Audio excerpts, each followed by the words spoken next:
আজান দিয়ে দিছে, যাই নামাজ পড়ে আসি। ও নামাজ পড়তে যাইতেছে, ওর নেকি লেখা শুরু করো। আচ্ছা। পাথরটা রাস্তার ভিতরে কে ফেলে গিয়েছে? একটা কাজ করি, পাথরটাকে বাইরে ফেলে দেই। আর একটা ভালো কাজ করেছে, ওর নেকি লেখা শুরু করো। আচ্ছা ঠিক আছে। পানি পানি।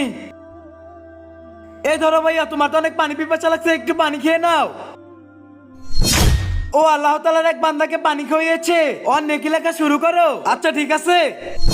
মসজিদের কাজের জন্য কেউ সাহায্য করুন, যার যতটুকু সামর্থ্য আছে ততটুকু দিয়ে সাহায্য করুন। আরে ভাই, তোমরা এগুলো কি করতেছো? আমরা মসজিদ ঠিক করার জন্য সবার কাছ থেকে কিছু টাকা উঠাইতেছি। এই সব কাজ বাদ দাও আর এখান থেকে যাও।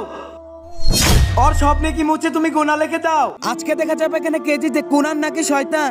কুরআনকে ভালোবেসে থাকলে চ্যানেলটাকে সাবস্ক্রাইব করে দাও, আর শয়তানকে ভালোবেসে থাকলে কিছুই করার দরকার নেই। কিন্তু কেন?